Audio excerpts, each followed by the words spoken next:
This horror story is about a young scholar who fell in love with a girl working in a brothel and wanted to redeem her to make her his wife. He prepared wine and meat, invited his older brother over to ask for help and support. He told his brother that the foreign girl had agreed to leave that life behind for him. The madam of the brothel had also given her permission now. All that was left was to bring enough money to buy her freedom. Seeing how deeply in love his younger brother was, the elder brother didn't object. He gave him enough money to redeem the girl. The younger brother was overjoyed and deeply grateful for his brother's support. The next day, the young man brought the money to the brothel and took the girl away. But just as they were happily on their way home, a cruel, wealthy tyrant from the city suddenly appeared with his henchmen, blocking their path. It turned out that he too was infatuated with the girl's beauty and wanted to make her his concubine. Upon hearing that the young man had already redeemed her, he couldn't accept being one step behind and came to claim her. The young man refused. He truly loved the girl and couldn't treat her like a commodity to be bargained over. The tyrant sneered coldly. Anything he wanted, he had to have. With a glass, he signaled his men to attack. The thugs beat the scholar mercilessly. A frail man like him couldn't possibly defend himself. By the time his body was battered and left dying on the roadside, they kidnapped the foreign girl and took her away, leaving the young man gravely wounded. When the elder brother received the news and rushed to the scene, the young scholar had already taken his last breath. The brother was filled with anguish and swore to avenge his brother. After handling the funeral, the older brother, now consumed with hatred, began to ambush outside the tyrant's residence every day, waiting for the chance to strike. One day, when the tyrant left his house, the brother immediately charged at him with a blade, demanding his brother's life be paid for in blood. But before he could get close, an arrow pierced his arm. The tyrant had come prepared. Writhing in pain, the brother dropped his weapon and had to flee. He swallowed his bitterness and continued stalking places the tyrant might appear, hoping for a chance to kill him. But ever since the attempted assassination, the tyrant had become extremely cautious. Every time he went out, he was heavily guarded, leaving the brother with no opportunity to act. That day, the brother set up an ambush again. According to his sources, the tyrant would pass through this field today. He found a large rock and hid behind it. Just as he predicted, the tyrant rode by on horseback, but with many attendants by his side, making it impossible to strike. Suddenly, snow began to fall from the sky. The temperature dropped sharply. Despite the bitter cold, the brother clenched his teeth and waited, unwilling to miss this chance. His wounded arm hadn't healed, and after hours of waiting, hunger and cold wore him down. He was on the verge of collapse. In his hazy consciousness, he saw a figure approaching, calling out to him respectfully. As the figure came closer and lifted his cloak, the brother recognized him. It was a Taoist priest he had once saved. Suddenly, the brother no longer felt cold, and his wounds no longer ached. He stood up and bowed to the priest, who then asked why he was there. The brother recounted the story of his younger brother's murder and his failed attempts at revenge. The Taoist sighed and took off his cloak. Knowing the brother wouldn't rest until the tyrant was dead, he decided to help him as repayment for the favor in the past. He then draped a tiger skin cloak over the brother's shoulders. Immediately, the cloak felt unbearably heavy, pressing him to the ground and wrapping tightly around his body. His hands began to change. The once human hands transformed into sharp tiger claws. At last, his entire body morphed into a fierce tiger. Even his voice had turned into guttural growls. Turning back, he saw his original body frozen behind a rock. Just then, the tyrant and his men approached. Realizing his chance had come, the tiger stepped forward. He charged at the tyrant, who was still arrogantly seated on horseback. The tiger leapt, attacking with full force, pulling the tyrant from his horse. With razor-sharp claws and fangs, it tore the tyrant apart, killing him instantly. His guards were caught off guard, scrambling to ready their bows. Arrows flew, piercing the tiger's body, and it too collapsed to the ground. Seeing it no longer move, the henchmen approached to check. The tyrant was dead, but their arrows had not struck the tiger's flesh, they had hit the cloak. Behind the rock, they also found the frozen corpse of the older brother, long since dead. A faint smile remained on his face. It turned out the Taoist had helped his spirit take the form of a tiger to carry out his vengeance.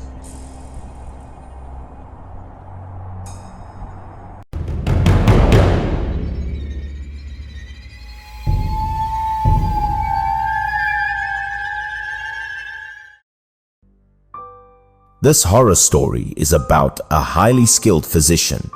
He ran a small medicine shop in the town to practice medicine, treating and saving people every day.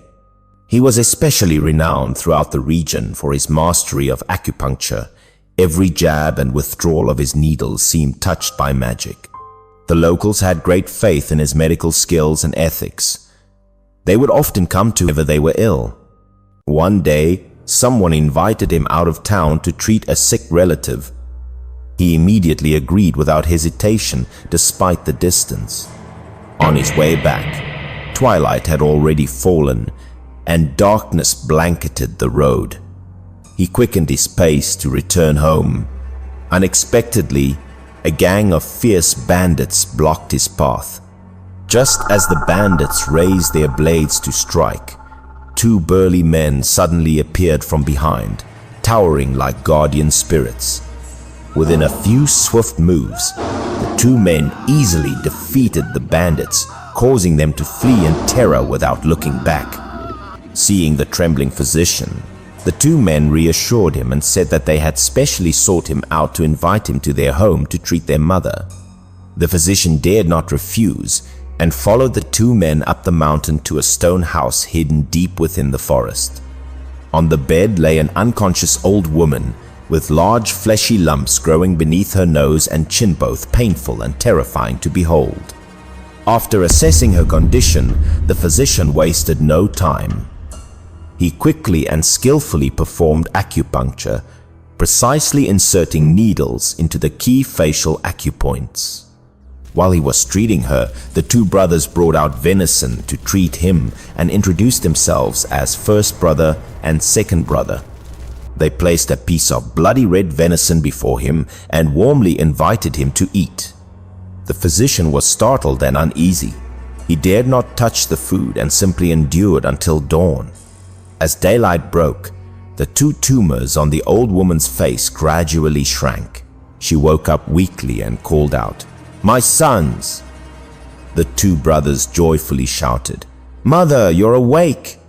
First brother and second brother thanked the physician profusely. The three of them even escorted him all the way down the mountain with heartfelt gratitude. A few days later, disaster struck again. A band of rebel soldiers suddenly stormed the town, killing people and looting whatever they saw. Undeterred by danger, the physician opened his medicine shop to treat the wounded, regardless of age or status. But before long, the rebels stormed into his clinic. One of them drew his sword and was about to kill the physician amidst the injured. At that critical moment, first brother and second brother suddenly appeared as if from the underworld. Swift as the wind, the two charged through the courtyard, tossing the rebels out like weeds. They then stood firmly at the entrance of the clinic, guarding it tightly, not allowing a single rebel to approach. The rebels' screams echoed through the courtyard like the wails of demons near one's ears. Not until the late hours of the night did everything finally quiet down. Only then did the physician gently open the door to check outside. but what he saw made him freeze in shock. In front of the door, the two brothers were nowhere to be seen. Only two massive tigers lay curled up on the ground, sleeping soundly like stone. The physician immediately shut the door tight, his heart pounding wildly. But then, a sudden realization dawned on him. Those two men were tigers in disguise. The next morning, when he opened the door again, the tigers were gone without a trace. From that day on, every 3 days, the carcass of a wild animal would appear in front of his shoppers if someone was repaying his kindness. Villagers whispered that they often saw 3 large tigers roaming near the home of Physician Lai, as if silently watching over and protecting him from the shadows.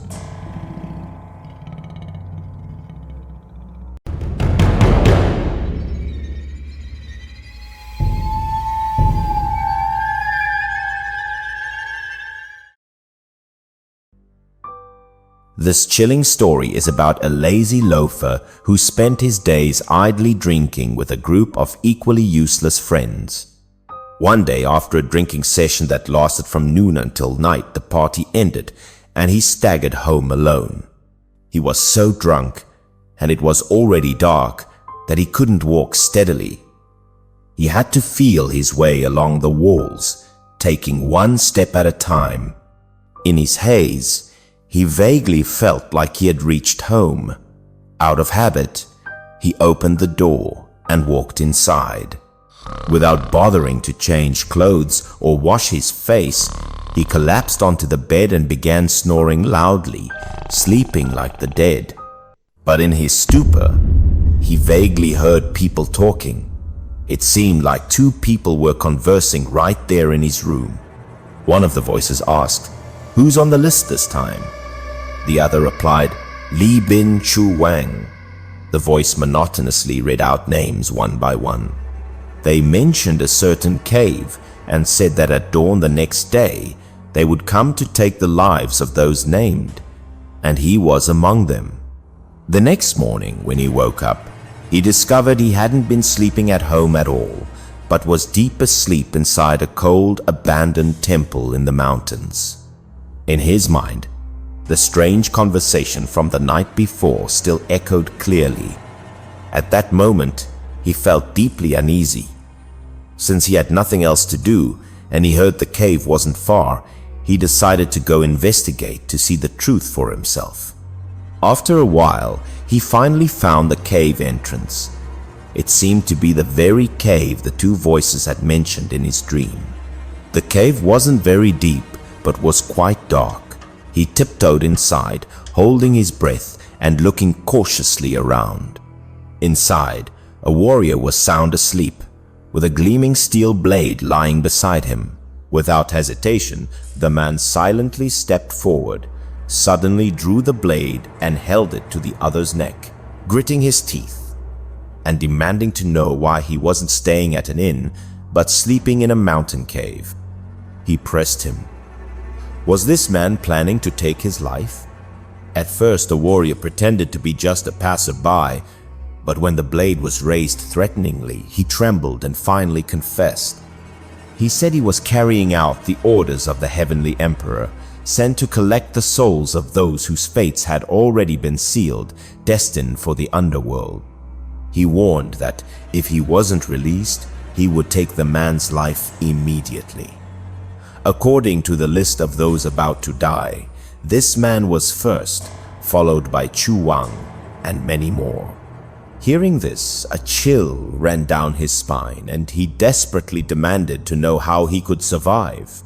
Eventually, the warrior relented and revealed, if he wanted to live, there was only one way: bite his finger, use his blood to cross out his name from the list, change his name, his surname, leave his hometown, and live in a foreign land.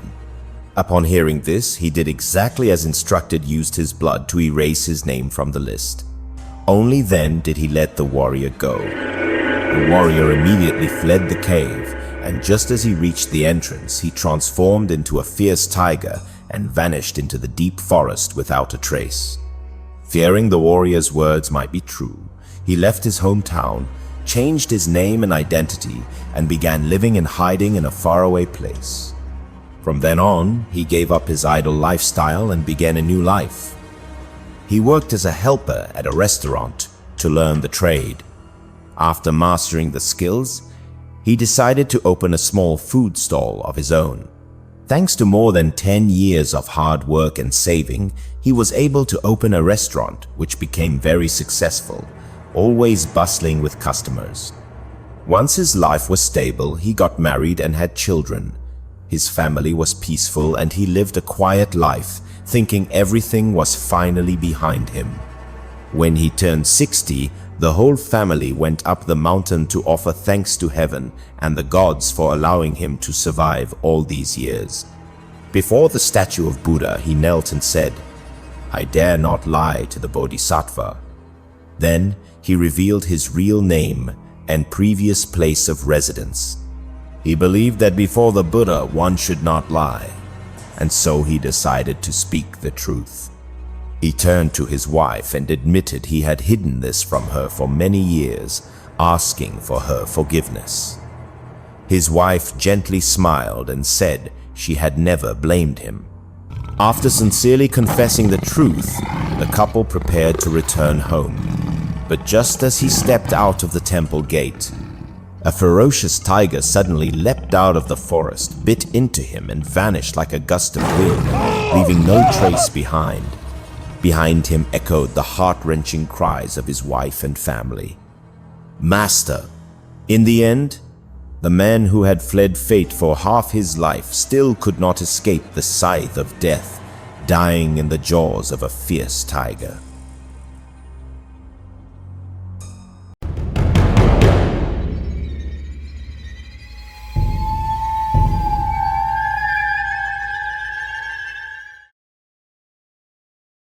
This horror tale takes place in a desolate mountain where a legendary hunter lived renowned for his sharpshooting skills. No beast ever escaped his arrows. One day, a frantic villager from the foot of the mountain came pleading for help. Their village was being tormented by a demon. He begged the hunter to show mercy and help them eliminate the threat.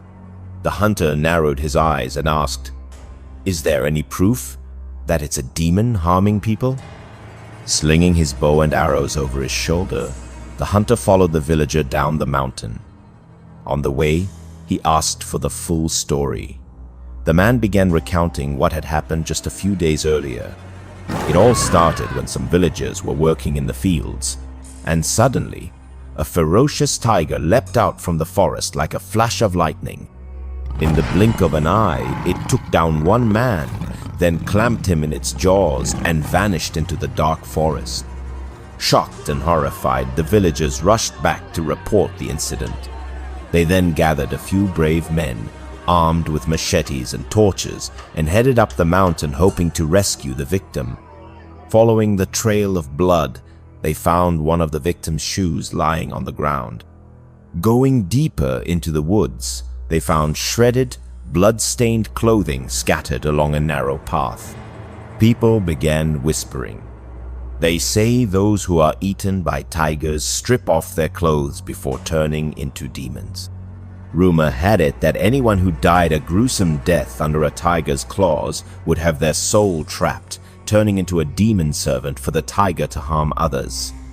Terrified, the villagers set up a watch post at the village entrance and assigned shifts for night patrols. At the same time, they laid numerous traps throughout the forest-sharp spike pits designed to stop the tiger from returning. But somehow, the beast still managed to sneak silently into the village like a ghost, leaving no trace. One night, while the guard was dozing off, the tiger struck, lunging, tearing, and shredding the poor soul apart, blood splattering into the night. The next morning, only scattered clothing remained. The body had completely vanished. The villagers checked all the traps strangely. Not a single one had been triggered. Everything remained untouched. Everyone was puzzled. How did the tiger get in? How is this even possible? The traps are clearly still intact. The hunter asked if anyone had heard anything strange when the tiger appeared. They said they heard a long, eerie scream that chilled their bones. After hearing that, the hunter's eyes grew cold. It seemed he had a suspicion. Without another word, he followed the villager back to the village. Before nightfall, he told the villagers to dismantle the watchposts. Tonight, everyone must stay indoors. No one is allowed to step outside, no matter what sounds you hear. That night, a young couple in the village had just lain down to sleep when they suddenly heard a knock at the door. Knock, knock. The husband asked, "Who's there?" A raspy voice replied from outside, "I'm from the house next door, just here to borrow something for protection." The husband was about to get up to open the door, but his wife quickly stopped him, whispering that the voice didn't sound like their neighbor. Sensing something was off, they both crept down and carefully poked a hole through the paper window to peek outside. The moment they looked through the slit, they froze in terror. In the yard, a tiger was lurking, and on its head sat an enormous toad, squatting still. The toad uttered cold, dry words in a human voice. "Next door, next door," repeating it like a cursed chant in the night. The couple stood paralyzed, unsure what to do, when suddenly a flurry of arrows sliced through the air, aimed straight at the toad.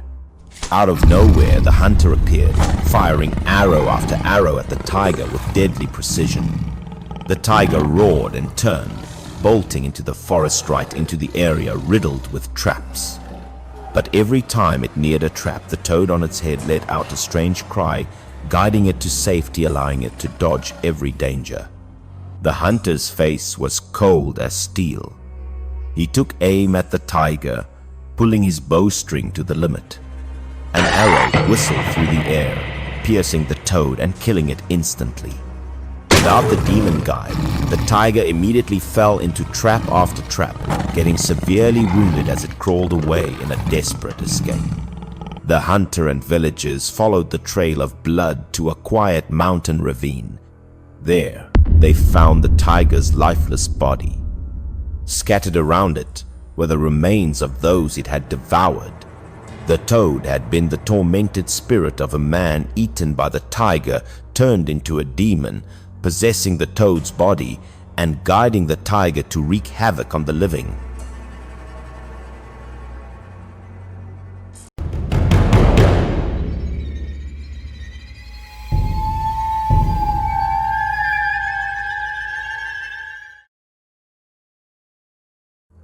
This horror story is about a wealthy man who hasn't had a peaceful night's sleep in over 40 years. Every time he dozes off, he is startled awake by a terrifying nightmare. His wife often gently asks if he's had another bad dream. He only sighs, wondering when the nightmare will finally end. For decades, he has had the exact same dream every night without fail. In that dream, he floats through a pitch-black void as dark as ink. 3 ferocious tigers are always chasing closely behind him, never relenting, terrifying him to the core. Every time they are about to pounce on him, he jolts awake, drenched in cold sweat. Sometimes his wife can only softly call his name while he sits there dazed, believing he may never escape this nightmare.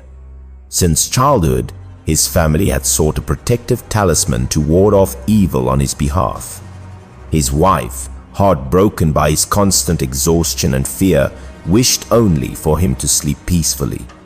She sincerely went to the tiger god's shrine to pray, vowing to bear her husband's misfortunes. In her prayer, she earnestly said that if her husband had somehow offended the tiger god, then she would take the punishment in his place, only asking that he be allowed to live in peace. From then on the 1st and 15th day of every lunar month, she faithfully visited the tiger god's shrine to offer incense, praying for forgiveness and pleading with the tiger god to stop haunting her husband with nightmares. After 2 years of this devoted routine, she finally became pregnant. Seeing her walk slowly, the wealthy man worriedly reminded her to be careful, but she only smiled and said her belly was still small, nothing to worry about. One day, after returning from outside, the wealthy man saw his wife had prepared a grand meal. Surprised, he asked why she had made so many dishes. He gently helped her sit down, though his face remained filled with suspicion as he asked what was going on. Hearing his question, his wife suddenly burst into tears, unable to speak, causing the wealthy man to become increasingly anxious. After calming down, she explained that during her nap at noon that day, she had a dream in which the tiger god appeared to her. In the dream, the tiger god revealed that her husband, the wealthy man, had been a hunter in his previous life. During one hunting trip, that hunter had drawn his bow and killed 3 fierce tigers. Of those 3, 2 had harmed humans and were fated to die. But the 3rd tiger was innocent and died wrongfully, harboring a deep grudge, and had now returned to claim a life in revenge. Upon hearing this, the wealthy man merely furrowed his brows, thinking his wife was also being haunted by dreams like his. He believed it was just a dream and not something to take seriously. But his wife firmly insisted that the tiger wanted to take the life of the unborn child in her womb. So, she had accepted to exchange her own life for the safety of her husband and child. Then came the day of childbirth. The wife's painful screams filled the house, throwing the wealthy man into a panic. In the end, the baby, a boy, was born safely, but the mother passed away due to complications during labor. Only then did the wealthy man truly believe what his wife had said years ago. But it was all too late. He wept in despair, crying out that he should have been the one to die instead. From that day on, the wealthy man never remarried. He raised their child alone as a way to honor and eternally remember the deep love and sacrifice of his late wife.